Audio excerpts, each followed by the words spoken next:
Simba Sports Club wanarudi sokoni kutafuta nambari 3. Mlinzi wa kushoto. Anatajwa Fawaz Basiadeng, lakini anatajwa Karim Diao. Kwenye hawa watatu, Fawaz ni raia wa South Africa. Diao ni raia wa Mauritania. Ambaye kwenye dirisha kubwa lililopita amehusishwa sana na Simba. Lakini Steve Barker ndio kocha mkuu wa Simba Sports Club ambaye ameshafanya kazi na Fawaz Basiadeng. Nani mwenye nafasi ya kuwekewa msuli wa maana aje kuichezea Simba kati ya hawa wachezaji wawili? Kwanza siku zote kwenye sajili kwanza lazima uwe na financial muscles iliyokuwa bora. Ndicho ambacho kinaonekana kwa wakati huu. Kama Steven Barker wakati yupo kwenye kikosi cha Stellenbosch cha Afrika Kusini, Masandawana walivyokuja kugonga hodi kwenye kikosi hicho na kumchukua Fawaz Basiadeng, kama alikuwa na interest na mchezaji, sidhani kama mchezaji ingekuwa rahisi kuweza kuondoka kwenye kikosi ambacho ana nafasi ya kucheza, anakwenda kwenye timu kubwa ambayo nafasi ya kucheza ni ngumu, na kulikuwa kuna watu wawili ambao walikuwa wanapokezana mara kwa mara. Kwa maana kwenye kikosi cha Mamelodi Sundowns alikuwepo mtu kama vile Obre Modiba kwenye upande wa kushoto, the same kwenye upande huo pia alikuwepo Divine Orunga, raia wa Zimbabwe. Kwa hiyo unakuja kuangalia kama vile Fawaz Basiadeng zaidi alifuata ile financials ama sehemu kwenye msuli wa fedha zaidi kuliko kuangalia on performance ama hakuangalia hatima ya mpira wake, angalia hatima ya maisha yake. Advantage ambayo yuko nayo Fawaz Basiadeng kwenye timu, ana uwezo pia wa kukufa kama beki wakati mara kadhaa. Amekuwa ana huo uwezo kwa wakati fulani. Ukija kuangalia Simba kwenye eneo la beki wakati wako vizuri na wana maingizo mengi kweli kweli. Yuko Hamza ambaye yuko injury kwa wakati huu, Nelson Nangu the same yuko pale, Roshan Deraka yuko pale, Shamuel Karabo yuko pale, and then akiongezeka mlinzi ambaye ana faida pia kucheza kwenye hilo eneo, unaweza ukaona kwamba ni itakuwa ni advantage kwa sehemu moja ama nyingine. Lakini kiuchezaji mtu kama vile Karim Diao ni miongoni mwa wachezaji ambao kwenye kuattack anakupa nguvu. Aina ya uchezaji wa Fawaz ya Karim Diao ni kama vile unavyomuona yao kwa Satola kwenye overlapping. Yani ni kama vile mchezaji mwenye tenki ambaye kwenye overlap atakuofa, kwenye kuandarap atakuofa. Wakati yupo kwenye kikosi cha Al Hilal Omdurman, Karim Diao chini ya mwalimu Florent Ibenge alikuwa anaunda ile wing backs ya timu ya Al Hilal, yeye na Steven Ebwera raia wa DRC Congo ambaye yeye alikuwa anatokea kushoto, Steven Ebwera alikuwa anatokea kulia. Kwa hiyo naona ni mchezaji ambaye by the way kwenye eneo la kushambulia yuko vizuri zaidi. Nakumbuka kwenye mchezo wa Young Africans dhidi ya Al Hilal kwenye msimu uliopita Ligi ya Mabingwa barani Afrika, kwenye mchezo ambao ulipigwa nchini Mauritania, Young Africans anafunga 1-0. Goli ambalo alifunga Stefan Kiaziza, alimfunga Issa Fofana wakati yupo goalkeeper. Ilikuwa ni mchezo ambao Karim Diao alikuwa anafanya kazi kubwa kwenye overlapping na alikuwa anawapa wakati mgumu walinzi wa timu ya Young Africans kwenye ule mchezo. Kwa hiyo ni wachezaji wawili ambao wanacheza kwenye eneo moja, lakini kwenye falsafa ni tofauti. Kwa hiyo Fawaz Basiadeng atakuofa zaidi katika eneo la kulinda, lakini pia kwenye overlapping atakuwa anakupa, lakini sio kwa asilimia kubwa kama ambavyo atakuwa anakuofa mtu kama vile Karim Diao ambaye yeye ana speed, ana kasi, ana tenki ambayo anaweza akakuofa. Kwa hiyo ni Simba wenyewe kuweza kuchagua nani ambaye anawafaa kutokana na kile ambacho wao wanakihitaji. Lakini binafsi yangu naamini kutokana na ile interest za kitaifa kati ya Steven Barker ambaye ni Mwafrika ya Kusini, the same Fawaz Basiadeng naye pia ni Mwafrika ya Kusini, na tayari wameshawahi kufanya kazi mpaka timu ikafika hatua ya nusu finali ya mchuano ya kombe la shirikisho barani Afrika msimu uliopita. Huenda ikawa rahisi kwa Steven Barker kuweza kumshawishi Fawaz Basiadeng hata angalau kuja kwa mkopo kwenye klabu ya Simba. Kwa mtazamo wako kwa mtazamo wako wewe na baada ya kuangalia kwenye jicho la ufundi na the way ambavyo umekuwa ukitazama Simba Sports Club ikicheza, ni mchezaji gani ambaye anafaa, anastahili kuja kuitumikia Simba kati ya hawa wachezaji wawili? Of course mimi naondoka na Karim Diao kutokana na kile ambacho Anthony Mrigo amekuwa anakifanya kwenye upande wa kushoto.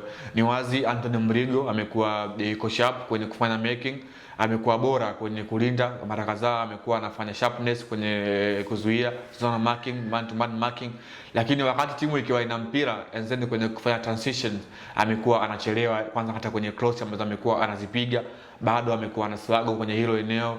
Khadim Diaw ni wachezaji ambao wana experience by the way, mpaka mchezaji anaitwa kwenye timu ya taifa ya Mauritania, unaona kuna aina ya experience ambayo yuko nayo. So si dharau ama sipingi kile ambacho yuko nacho Fawaz Bassa Dieng, lakini tunakuja kuangalia falsafa ama Simba wanamhitaji mlinzi wa aina gani kwa wakati huu. Just imagine wakati Simba ina Zimbo Junior Shabalala katika ubora wake, lakini pia ina Shomari Kapombe pande kulia, jinsi ambavyo walikuwa wanasumbua sana kwenye zile Frank wakati wakiwa katika uwanja wa Benjamin Mkapa katika mechi za ligi ya mabingwa barani Afrika misimu mitatu nyuma ambayo imepita.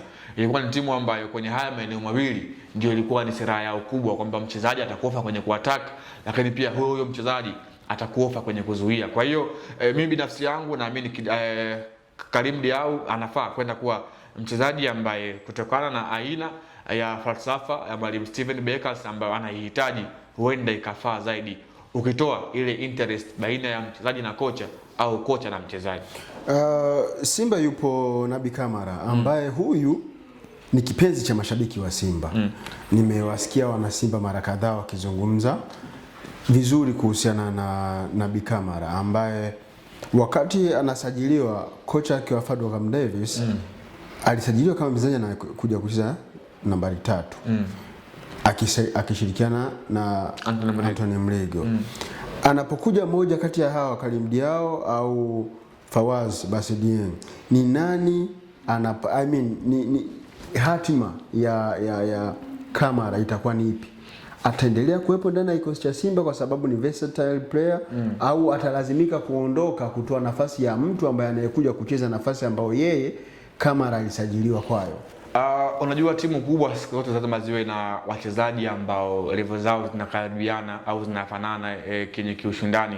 Ndio maana hii leo kwenye kikosi cha National Al Ahly kwenye eneo la midfielder wana wachezaji zaidi ya 5 ambao wote wako bora mara zote, wanaanza wakakuofa kitu.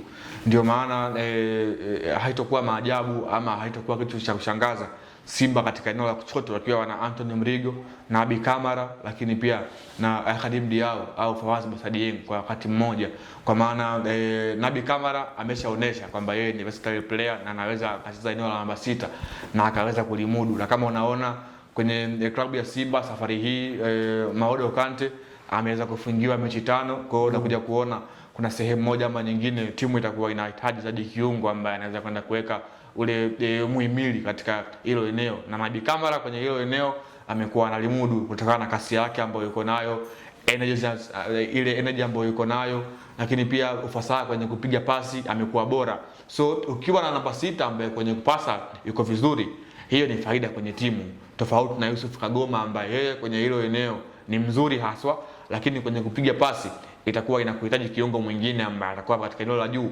ama atakuwa katika eneo lingine yote ambaye atakuwa mzuri kwenye kupiga pasi.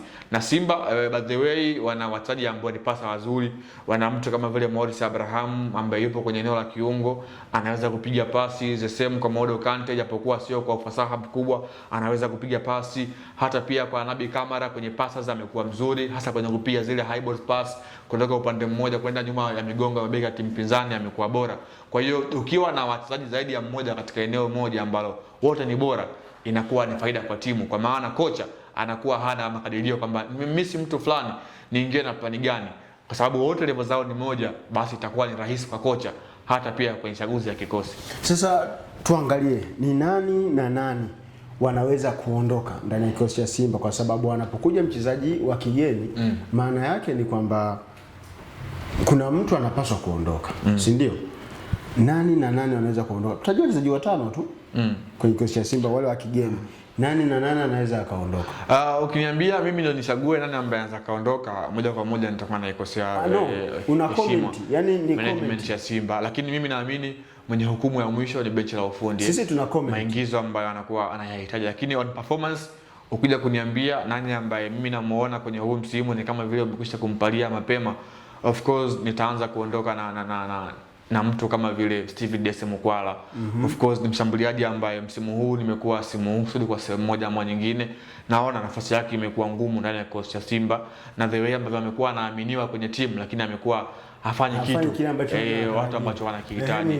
So mtu mwingine, lakini mimi naamini watu watanamini mtu tofauti, Mohamed Bajaber bado sijaona kile ambacho anakihitaji, though amekuwa na msimu mbovu. Yeah, of course watu amefunga juzi bado ile goli hata mimi nafunga. Binafsi yangu mimi naamini Mohamed Bajaber, timu kubwa hautaki kuwa na mizigo katika timu. Tunahitaji mchezaji ambaye atakupa kitu kwa wakati huo.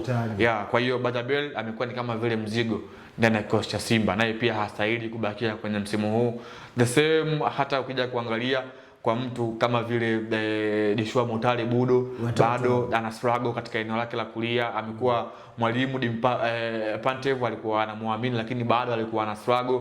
So kuna kitu ambacho namuona yuko nacho, lakini mara akionyesha mara kitoke, yani amekuwa kama vile kinyonga hivi, anabadilika.